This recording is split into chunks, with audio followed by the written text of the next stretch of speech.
여러분, 오늘은 종료주일입니다. 종료주일은 이 땅에 사람의 몸을 입고 오신 하나님, 우리는 그분을 예슈와, 지저스 크라이스트, 예수라고 부릅니다. 예수님께서 3년여의 복음 사역을 마치고 어디로 가시냐면 예루살렘 성으로 올라가십니다. 여러분, 일생의 모든 삶을 다 마치는 시간이 저와 여러분들에게는 언젠가 찾아오게 되겠지요. 그때에 여러분들은 어디로 가서 여러분의 일생을 마치셨으면 좋겠습니까? 혹시 바닷가에서 태어나서 바닷가의 경험을 가지고 계신 분들은 이런 노래가 있잖아요. 내 고향 남쪽 바다, 그 파란 물 눈에 보이네. 멋지잖아요. 나는 시냇가인데요. 그럼 시냇물은 졸졸졸 그런 노래를 부르든지 등등의 산에서 자라신 분은 산, 자기가 추억하는 각자의 고향이 있다는 거죠. 내가 태어난 곳일 수도 있고 자란 곳일 수도 있고 그 다음에 정이 든 곳이 또 있을 수 있고. 그럼 예수님께서 태어난 곳은 어디입니까? 베들레헴. 예수님이 자라신 곳은 나사렛. 예수님께서 복음을 전하신 주요 무대는 갈릴리. 그 갈릴리 가운데서도 이 카르프나움이라는 곳은 예수님의 복음의 군대말로 말하면 전초 기지와도 같은 역할을 했던 것이 그 가버나움이에요. 가장 정이 많이 든 곳이 복음 사역에서 가버나움이 아닐까. 그러면 그 3년여의 공생의 복음 사역을 마치면서 어디로 가겠습니까? 가버나움에서 마쳐야 되는데 예루살렘으로 올라가십니다. 당시 예루살렘 성 안의 인구를 학자들이 연구를 해봤더니 적게는 5만 명, 그리고 많게는 10만 명까지 추정을 합니다. 여러분, 오늘 말씀을 읽어보니까 그 예수님을 환영하는 예루살렘 성 안의 백성들이 예수님을 누구로 인식하고 있습니까? 선지자로 인식하고 있습니다. 또는 라바이, 랍비, 하나님 말씀을 가르치는 선생님, 교사로 인식하고 있습니다. 그들 가운데 모두 나와서 예수님을 환영한 것이 아니라 떠들썩하게 어떤 사람을 환영하니까 무슨 소동이 일어난 줄 알고 지금 무슨 일이냐 물으니까 저 나사렛에서 온 선지자입니다. 선지자입니다. 그 이스라엘 백성들에게 선지자, 히브리어로 나비라고 하죠. 이 선지자, 예언자는 아주 익숙한 언어예요. 익숙한 사람입니다. 그래서 그 백성들이 믿음의 길로 하나님이 원하시는 길로 나아가지 못할 때에 강력하게 하나님의 말씀을 통해서 책망하기도 하고 회개를 촉구하기도 했던 것이 바로 선지자의 역할이었습니다. 그런데 그 예수님을 환영하는 이스라엘 백성들의 무리는 예슈아라는 사람을 선지자로 인식하고 있지만 지금 누구로 맞이하고 있냐면 선지자로 맞이하고 있지 않는 것이 문제예요. 5절 말씀을 보시면 주님은 스가랴 선지자의 말씀을 이렇게 인용하십니다. 스가랴서 9장 9절 함께 읽어보겠습니다. 시작.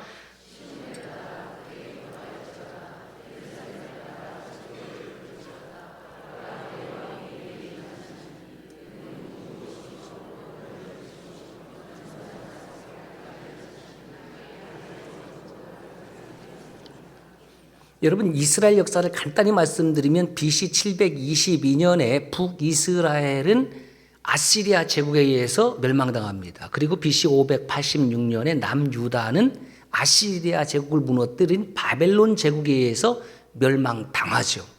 그리고 포로로 잡혀가는 거예요. 포로로 잡혀가서 BC 538년에 포로 생활 70년 후에 귀환한다라는 예언의 말씀을 그대로 실현해서 스룹바벨을 지도자로 1차 귀환을 해요. 그러면 586년에서 538년은 70년이 아니죠. 실제적으로는 바벨론 제국의 1차 침략이 BC 605년에 일어났습니다. 그러니까 BC 605년에 포로로 잡혀가기 시작해서 586년에 왕창 잡혀간 거죠. 그러니까 605년을 기점으로 하면 538년에 이제 귀환을 하게 되는 거죠. 그때 귀환하는 무리 가운데에 스룹바벨이 지도자예요. 예, 거기에 예슈아라는 사람도 있습니다. 그리고 선지자로는 스가랴와 학개가 같이 돌아와서 스가랴 선지자를 통해서 이 땅에 오시는 메시아에 대해서 하나님께서 예언의 말씀을 주신 겁니다. 자, 그 말씀 보니까 어떻게 되어 있냐면 그는 공의로우시며 구원을 베푸시며 겸손하여 나귀를 타시나니 이렇게 나왔습니다. 자, 이스라엘 백성과 하나님과의 관계는 이스라엘 백성들이 어떻게 인식을 하고 있냐면 하나님은 우리의 왕이다. 그리고 우리 이스라엘, 특별히 예루살렘은 이 시온이라고 하는데 하나님의 아들이요 딸이다. 그러니까 아버지와 딸, 그것도 아버지가 누굽니까? 왕입니다. 이게 왕의 아들과 딸로 인식하고 있었습니다. 그 예루살렘 성은 누가 가는 곳이냐면 왕이 가야 되고 누구를 환호하냐면 왕이 들어갈 때 환호성을 지르는 겁니다. 그런데 지금 나사렛 출신 예수아가 왕입니까? 아닙니다. 선지자라고 했지만은 그렇게 이름 있는 선지자는 아닙니다. 랍비도 당시에 많이 있습니다. 더 우스운 광경은 적어도 왕이라고 하면 뭘 타야 돼요? 말을 타야 되죠. 제가 세계 역사를 다 알지는 못하지만은 어떤 왕이 나귀를 타고 입성을 합니까? 오늘 말씀해 보면 나귀도 아니에요. 실제로는 나귀 새끼입니다. 그런데 어떻게 말씀하고 있냐면 그는 겸손하여 나귀 새끼를 탔다. 이렇게 기록하고 있습니다. 그럼 묻겠습니다. 여러분, 나귀를 타면은 겸손하지 않은 것이고 나귀의 새끼를 타면 겸손한 겁니까? 말을 타면은 겸손하지 않은 것이고 나귀를 타면 겸손한 겁니까? 오늘 현대이니까 우리식대로 얘기하면은 좀 비싼 차를 타면은 겸손하지 않은 것이고 경차를 타면은 겸손한 겁니까? 우리 성도님들 가운데에 경차 타시는 분들이 있어요. 저도 경차를 탄 적이 있습니다. 그럼 경차를 타면은 그 사람이 갑자기 겸손한 사람으로 살아갑니까? 그것은 사실은 아무런 상관이 없습니다. 경차를 타고 다녀도 교만할 수 있는 것이고요. 뭐 삶이 좀 여유가 있어서 좀 좋은 차를 타도 겸손한 사람으로 살아갈 수가 있는 거죠. 그런데 나귀 새끼를 탔는데 그걸 겸손하다고 이렇게 표현하는 이유가 무엇인가? 영상을 잠깐 한번 보겠습니다. 자기 자식 폰내는 주인을 본 어미개의 행동. 새끼 강아지가 무언가를 망가뜨렸는지 주인에게 혼나고 있다. 주인이 새끼 강아지를 때리려고 하자 어미개는 때릴 필요까진 없잖아. 라고 말하고 싶은 듯 새끼 강아지를 감싼다. 네. 자, 보세요.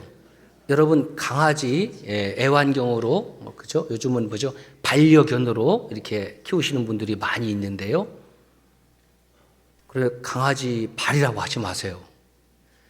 강아지의 그 앞발은 저 화면을 보니까 손입니다. 네, 앞손. 이렇게 하지 말라고. 네? 내 새끼 때리지 말라고. 여러분, 그 마음 이해가 되십니까? 네? 아니, 반려견을 키우시는 성도님들, 누가 여러분의 그 반려견을 때리는 거 해코자 하면 여러분 가만히 있겠습니까? 막 대신 막아주고 싸워주고 뭐 신고하고 그러지 않겠습니까? 네? 그러니까 이 강아지의 영상을 보면서 당연한 것이 여러분 따라합시다. 남의 새끼도 귀하다. 내 새끼는 더 귀하다. 그러니까 귀한 건 맞는데 내 새끼를 향해서는 한자가 더 들어가는 거예요. 네 새끼 귀한 줄 알면은 남의 새끼도 귀한 줄 알아야지. 맞지요. 타인의 자식도 귀한 자식이지요. 우리는 그러한 마음으로 우리 미래세대 공동체 아이들을 지금 그렇게 양육하고 있습니다. 귀하기 때문에 큰 돈을 들여서 스터디 카페를 지금 개설했는데 거기 지금 이용 등록한 사람이 청소년들이 500명이 넘었습니다. 늘 놀라지 않는 여러분들을 보면서 저는 늘 놀라고 경기가 일어납니다. 다시 또 와서 보고를 받으니까 엊그제 받았거든요. 그러니까 키즈 카페는 제가 있을 때 2,000명이 넘어서 이렇게 선물을 드렸는데 지금 2,200명이 넘었습니다. 예, 감사합니다. 별로 영혼의 느낌은 없어요. 귀하니까 그런 거예요. 그런데 실질적으로 내 새끼는 한 자만 더 붙인다고 그래서 누가 뭐라고 하겠습니까? 내 새끼 더 귀한 거잖아요. 왜 나귀와 나귀 새끼를 같이 주님께 끌고 왔고 주님은 왜 나귀를 타지 아니하고 나귀 새끼를 타게 했을까? 여러분 성경에는 기록되어 있지 않지만 그 나귀는 나귀 새끼를 보면서 얼마나 마음이 짠했을까?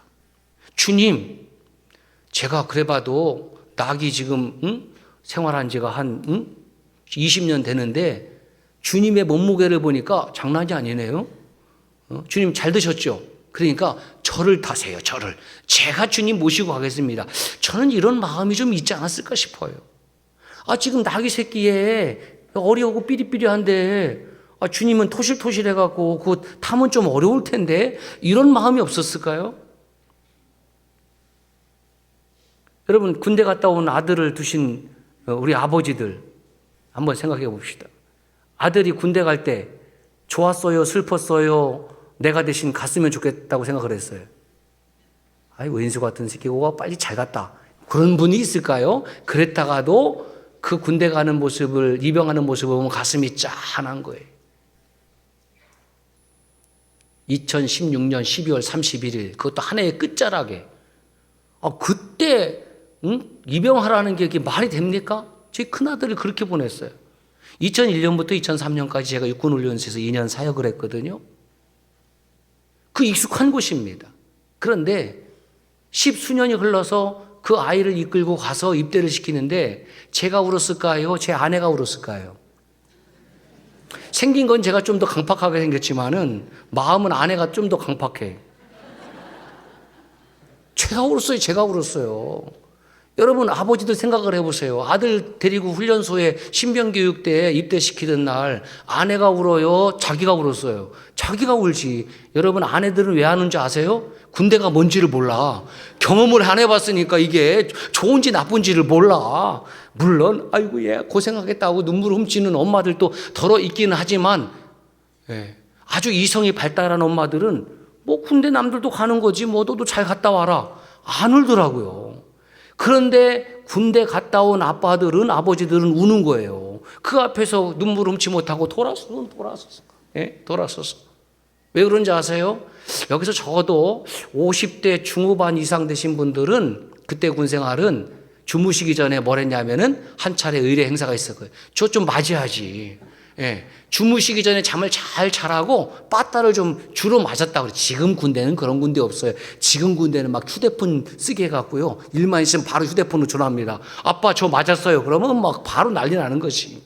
저는 지금 군대가 잘한다고 생각을 해요. 그 옛날의 방식은 그냥 빠따를 밑에 맞고 나면 잠을 잘 자는데 그날 빠따를 치지 아니하고 잠자리 들면은 병사들이 잠을 못 자는 거예요. 왜 오늘은 전문용어로 한따까리를 안 할까? 그러니까 마음이 두근두근 반하는데 또 다시 자려고 했더니 또 깨우면 그때는 이제 그래 오늘 또 왔구나 이제 한번 맞고 이렇게 잤다. 그 얘기들 하더라고요. 그 군생활을 해봤기 때문에 아들이 군대 가는 어려움을 아니까 제가 어떤 마음이 드냐면은 가능하면 나 그동안 많이 했으니까 이 큰아들 것까지 내가 대신 해주면 좋겠다라는 마음을 그때 처음 들었어요. 처음. 그리고 둘째도 또 이제 보내는데 첫째 보냈으면 좀 내성이 생겨야 되잖아요. 내성이. 근데 둘째 보내는데 그 사관학교 입교식 때 보니까 다른 부모들은 다 하나씩 있는데 제 아들 옆에 있는 애가 그날따라 날씨가 추운데 그 생도복은 얼마나 얇은지 막 오들오들 떨고 있더라고요. 나는 그 아들 붙잡고 울었네. 남의 아들 붙잡고 울었어요. 야, 너 일로 와. 그래갖고 다른 부모들하고는 다 껴안고 있는데 그 아들은 부모도 없고 누구도 없고 아무도 안 온 거예요. 너무너무 가슴이 아파서 야, 오늘은 내가 네 애비다. 그러면서 안아줬거든요. 마음이 짠해서 울었어. 그 남자들은 그 마음 알 거예요. 부모는 자식이 잘 먹었으면 좋겠고 나보다 잘 살았으면 좋겠고 잘 입었으면 좋겠고 좋은 곳에서 살았으면 그 하는 마음이 다 부모의 마음인 거죠. 뭐 낙이라고 뭐 다를 바가 있습니까? 화면을 봐서 강아지도 그렇거늘.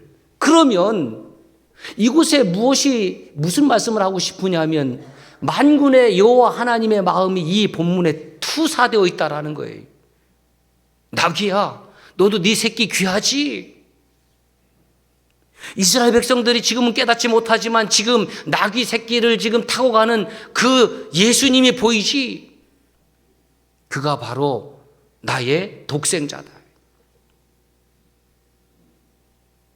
낙이 새끼를 타고 가는 것이 그렇게 안쓰러우냐?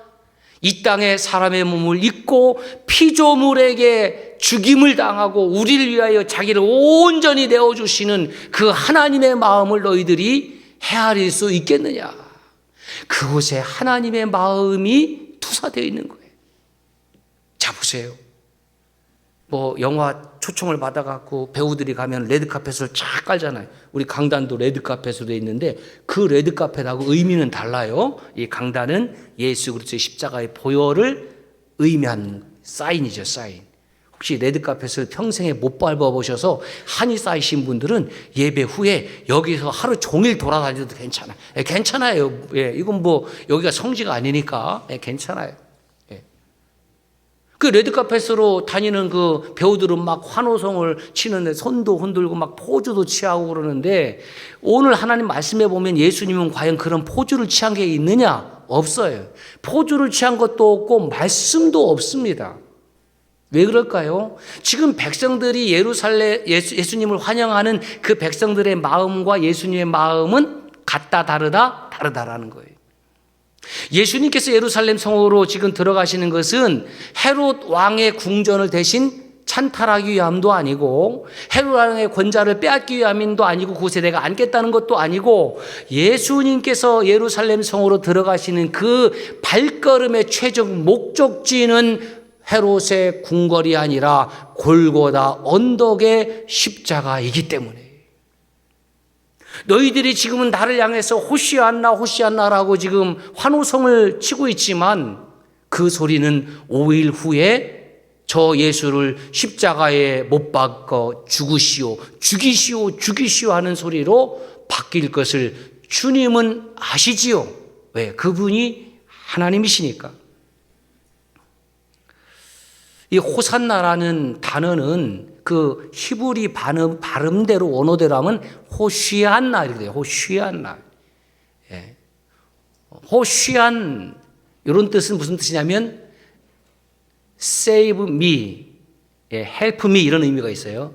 뒤에 나는 now 지금. 그러니까 호시안나 그러면은 지금 나를 또는 save us 지금 우리를 구원하여 주십시오라는 그런 의미예요.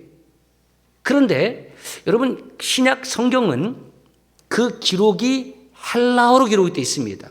로마 제국 시대에 그리스 말로 기록되어 있거든요. 그 로마 제국 시대에 쓰였던 언어는 두 가지예요. 하나는 라틴어고 또 하나는 헬라어인데 라틴어는 주로 귀족들이 썼습니다. 그리고 헬라어는 평민들이 주로 썼어요. 그 신분 차이가 있는 거죠. 그래서 공식적인 용어가 로마 제국 시대는 라틴어하고 헬라어인데 신약 성경은 예수님의 사도들이 무엇으로 썼냐면 라틴어를 채용하지 아니하고 일반 백성들이 사용하는 헬라어. 그래서 보통의 일반적인이라는 코이네라는 뜻이 있어요. 그래서 신약 성경은 코인의 헬라어로 기록이 되어 있는 겁니다. 우리나라도 역사를 보면은 궁궐에서 쓰는 언어가 다르죠. 궁궐에서 쓰는 언어가 다르고 일반 백성들이 쓰는 언어가 좀 달라요. 그 코인의 헬라어에 뭐라고 기록되어 있냐면은 이것이 헬라어로 되어 있는 것이 아니라 그냥 이스라엘 백성들이 쓰는 아람어입니다. 이 호시안나 아람어로 소리 나는 대로 그대로 기록되어 있습니다. 그 이유가 무엇이냐? 호시안나의 의미가 세월을 거치면서 변질되었기 때문에 그렇습니다. 586년에 바벨론 제국에 의해서 유대 나라가 완전히 멸망당하고 나서 약 422년 뒤에 BC 164년경에 유대의 마카비 형제들이, 이 마카비라는 뜻은 망치라는 뜻인데 이름도 좀 세죠. 이름이 망치. 조폭 이름 같아. 그럼 망치, 이 마카비 형제들이 이스라엘의 독립을 위해서 싸웠는데 그때 시리아 제국이 다스리고 있을 때예요. 속국으로. 그래서 물리쳐서 약 100여 년 동안 부분적인 독립을 가져와요. 그래서 이스라엘 백성들이 이 마카비 왕을 향해서 뭐라고 했냐면은 호시안나 호시안나 마카비 한 거예요. 무슨 뜻이냐면 마카비 왕 만세 마카비 왕 만세 이렇게 된 겁니다. 그러니까 오늘 말씀은 예수님을 향해서 예수님 우리를 죄에서 구원해 주십시오 호시안나 호시안나라는 의미가 아니에요. 그 의미가 아니라 백성들의 요구사항은 이제 예수님께서 예루살렘에 오시니까 그 인기를 두었고 저 로마 제국으로부터 우리를 구원해 주세요. 독립시켜 주세요. 새로운 왕이 왔습니다. 헤롯 왕의 입장에서는 이거 반역이죠. 예, 이런 일들이 지금 일어나고 있는 겁니다.